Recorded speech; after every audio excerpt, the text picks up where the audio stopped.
पूर्वोत्तर रेलवे श्रमिक संघ की क्या पहचान, PRSS की क्या पहचान।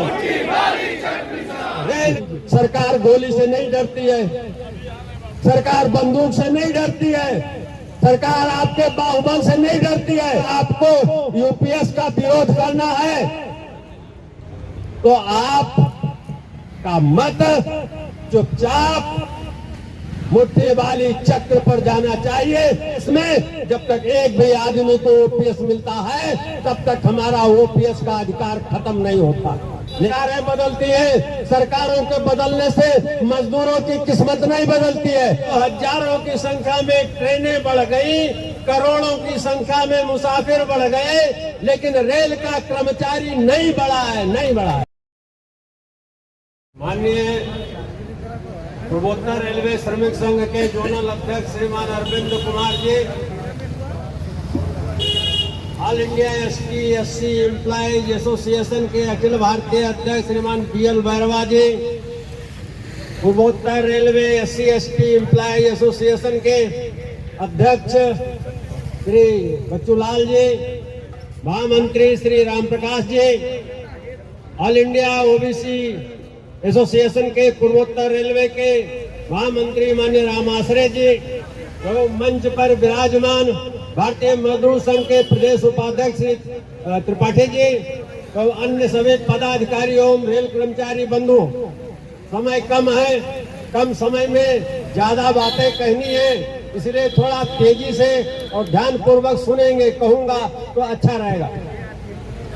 आप सभी जानते हैं रेलवे में सब चीजों में बढ़ोतरी हुई है। रेलवे में ट्रैक बढ़ा है, ट्रैफिक बढ़ा है, टर्नओवर बढ़ा है, रेलवे में अफसर बढ़ा है, मिनिस्टर बढ़ा है, रेलवे की आय बढ़ी है, रेलवे में करप्शन बढ़ा है, कमीशन बढ़ा है, सब बढ़ा है। रेलवे का प्राइवेटाइजेशन बढ़ा है, रेलवे में आउटसोर्सिंग बढ़ी है, रेलवे में हम लोगों को काटने, छाटने, बांटने की प्रवृत्ति बढ़ी है। आखिर इसको कैसे रोक लगाएंगे इस पर? आप सभी जानते हैं रेलवे में सिंगल ट्रैक का डबल ट्रैक हो गया, डेडिकेटेड फ्रेट कॉरिडोर अलग से बन गया, हजारों की संख्या में ट्रेनें बढ़ गई, करोड़ों की संख्या में मुसाफिर बढ़ गए, लेकिन रेल का कर्मचारी नहीं बढ़ा है, नहीं बढ़ा है। ये किसकी विफलता है? तो दोनों मान्यता प्राप्त फेडरेशनों की विफलता है, जो पिछले 100 साल से 70 साल से रेलवे में काम कर रहे हैं, उनकी विफलता है। रेलवे के तमाम से कैडर की, अब मैं कैडर वाइज समस्याएं गिनाने लगूंगा तो शायद घंटों लग जाएंगे, मात्र इतना समझ लीजिए हर कैडर की समस्याएं है, जिसके कारण कैडर एसोसिएशनों का उदय हुआ। आखिर उसके लिए कौन जिम्मेदार है? तो ये दोनों मान्यता प्राप्त संगठन जिम्मेदार हैं, फेडरेशन जिम्मेदार है।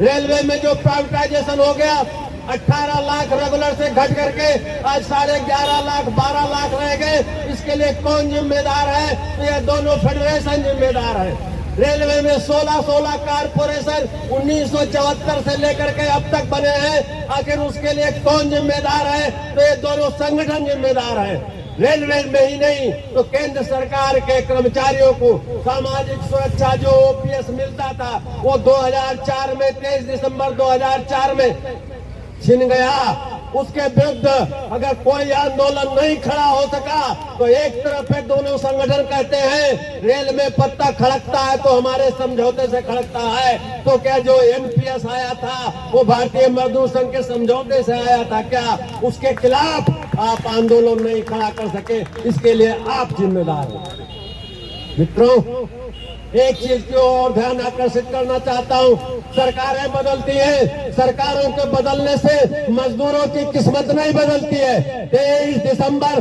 2003 को एनपीएस का ऑर्डिनेंस आया था और अप्रैल 2004 में सरकार बदल गई थी। उस सरकार में एनडीए को छोड़कर जितने भी झंडे वाले थे, तिरंगे वाले थे, लाल वाले थे, काले वाले थे, नीले वाले सोशलिस्ट थे, कम्युनिस्ट थे, समता ममता जमता जितनी भी सब थे उसमें। क्या एनपीएस का बिल वापस हो गया था? क्या नहीं वापस हुआ था, और वो ज्यों का त्यों चलता रहा।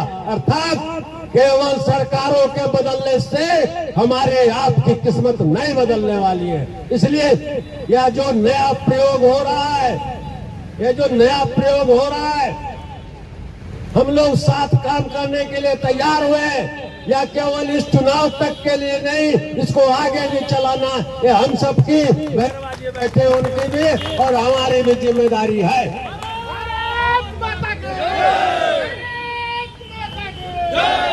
आप सभी लोग जानते हैं 2004 से 2014 तक एनपीएस में एक भी परिवर्तन नहीं हुआ, फुल स्टॉप कामा नहीं लगा। 2015 के बाद से बड़े बड़े परिवर्तन हुए। हम लोग सोच रहे थे शायद इसी में हमको ओपीएस मिलेगा, पुरानी पेंशन मिलेगी, लेकिन एक गाना था ना, यहाँ से वहां तक जाने में और वहां से यहाँ तक आने में राम और श्याम बदल जाते हैं। भारत सरकार नेशनल जेसीएम के नाम पर, मान्यता के नाम पर अधिकृत रूप से उन्हीं लोगों से बात करती है, हमारी बात को सुन लेती, करती नहीं। उन्होंने किया और करके जब निकला रिजल्ट तो ओपीएस एनपीएस से आते आते ओपीएस के बजाय यू टर्न ले लिया और ओपीएस से यूपीएस आ गया।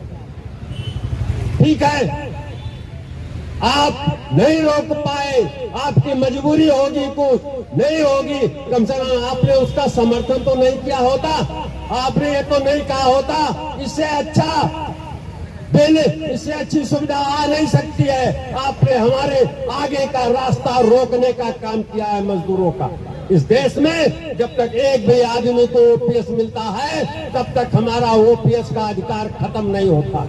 लेकिन मैं आखिरी बात कहना चाहता हूं मित्रों, हमारी डे टू डे की समस्याएं होंगी। किसी कैडर को 4600 नहीं मिला होगा, किसी की रिस्ट्रक्चरिंग नहीं होगी, कोई ग्रुप बी में जाने की इच्छा रखता होगा, तमाम से ग्रेडों के मर्जर का होगा, तमाम सी बातें होंगी, वो सब हम लोगों के ध्यान में है।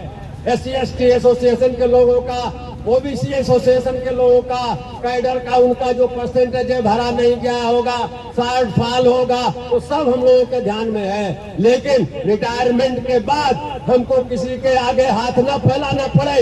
आप जहाँ पर ईपीएस पेंशन लागू है, ईपीएफ की 1000 रुपए पेंशन मिलती है, 2000 रुपए पेंशन मिलती है। हमारे रोडवेज में काम करते हैं हमारे अखिल भारतीय महामंत्री बीएमएस के, उनको कुल 3000 रुपए पेंशन मिलती है। बहुत से लोग जो 50,000 वेतन पाते थे, उनके परिवार के महिलाएं घरों में बर्तन मांग के गुजारा करती है। ये यूपीएस एनपीएस का मामला है।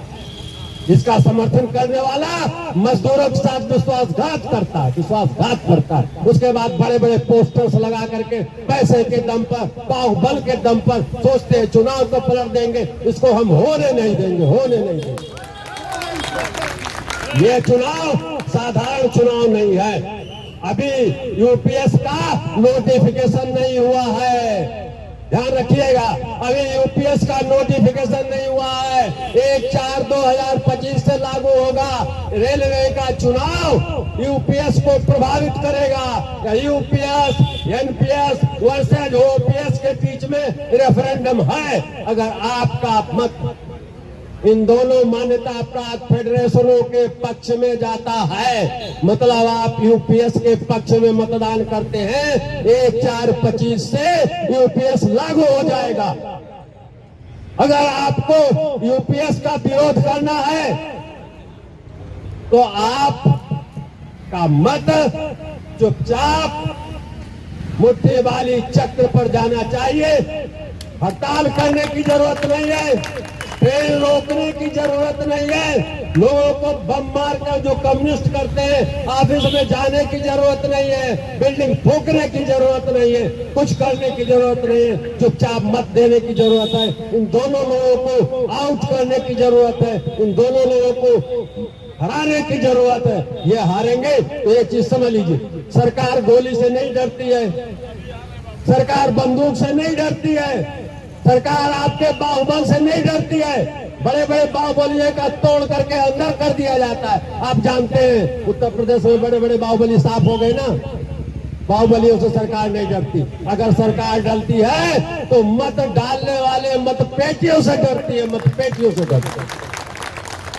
आप कहेंगे रेलवे के चुनाव से कैसे होगा, ये तो सारे कर्मचारियों का है। तो सेंट्रल गवर्नमेंट के कर्मचारियों को रेलवे का जो नेशनल जेसीएम होता है लीडर, वो लीड करता है, क्योंकि आज वे रेलवे में करीब 12 लाख कर्मचारी काम करते हैं, जो सबसे बड़ी संख्या है। इसलिए अगर आपको यूपीएस के विरोध में मत करना है तो पूर्वोत्तर रेलवे श्रमिक संघ को मत करेंगे, मुट्ठी वाली चक्र पर मत करेंगे, वो यूपीएस के विरुद्ध में सरकार को पता चलेगा। अगर ये लोग जीतते हैं, मत ठीक ठाक पाते हैं, तो वो यूपीएस के पक्ष में मत होगा। ये धर्म युद्ध है, धर्म युद्ध है, धर्म युद्ध है। ये सत्य और असत्य के बीच में, ये न्याय और अन्याय के बीच में युद्ध है। आपका मत पूर्वोत्तर रेलवे को, श्रमिक संघ को मिलता है, ये सत्य के पक्ष में, न्याय के पक्ष में होगा। अगर इसके विरुद्ध जाता है, असत्य और अन्याय के विरुद्ध होगा, गरीबों के विरुद्ध होगा, मजदूरों के विरुद्ध होगा। और आखिरी बात, जब से 2007 से भैरवा जी ने बताया मतदान कैसे आया, वो भारतीय रेलवे मजदूर संघ के कारण आया। जब से चुनाव आया है, राजनीतिक दलों में चुनाव लड़ने के लिए कुछ लड़ने वाले होते हैं, कुछ सपोर्ट करने वाले होते हैं, लेकिन कुछ ऐसे लोग होते हैं जिनको वोट कटवा कहते हैं। आपके बीच में भी इस टाइप के लोग हैं, जो वोट कटवा लोग हैं। ध्यान रखिएगा, वो केवल वोट काटने के लोग आते हैं, वो अपने जीतने के लिए ले आएंगे। वो फलाने का वोट काटो इसके लिए आएंगे, फलाने को हराओ इसके लिए आएंगे, वो अपने जीतने के लिए नहीं आएंगे। ठीक है, तो चुनाव में बाहुबल धनबल का ध्यान रखिएगा। मुर्गा चलेगा, दारू चलेगा, पैसा चलेगा, जिनके पास है उन्हीं के लिए चलेगा ना, उन्हीं से चलेगा ना। ये बड़ी बड़ी कटआउट होर्डिंग्स लगी है, ये जिसके पैसे से लगी है, मान्यता आने के बाद ये सारा आपसे वसूला जाएगा, अगर दुर्भाग्य बस आ गए तो। इसलिए स्वयं सावधान रहिएगा, साथियों को सावधान करिएगा कि भाइयों, एकमात्र संगठन है जो सबको साथ लेकर चलता है। भारतीय मजदूर संघ मात्र एक ट्रेड यूनियन नहीं है, बल्कि एक सामाजिक आंदोलन है, जो देश के 40 करोड़ मजदूरों के भाग्य को बनाने के लिए संकल्पबद्ध है। समाज में सबको उन्नति हो, सर्वांगीण उन्नति हो, जीवन मूल्यों की उन्नति हो, आर्थिक स्वावलंबन हो, इसको लेकर के भारतीय मजदूर संघ काम करता है, पूर्वोत्तर रेलवे श्रमिक संघ काम करता है। आशा है आप लोग इस संदेश को अपने साथ साथ नीचे को कम्युनिकेट करेंगे, अपने साथियों को कम्युनिकेट करेंगे, और ये जरूर लिखेंगे कि this election is referendum between UPS and UPS. आपको किसका पक्ष लेना है, निर्धारित करना है। इतनी ही अपील करते हुए आपसे एक बार रिक्वेस्ट करूंगा, थोड़ा नारा मेरे साथ लगाएंगे। नारा मैं कहूंगा, श्रमिक संघ की क्या पहचान आप जानते हैं, क्या जोर से लगाएंगे। पूर्वोत्तर रेलवे श्रमिक संघ की क्या पहचान, पीआरएसएस की क्या पहचान, रेल कर्मी की क्या पहचान। भारत माता की, भारत माता की। वंदे वंदे वंदे, जय भीम, जय भारत, भारत माता की। धन्यवाद।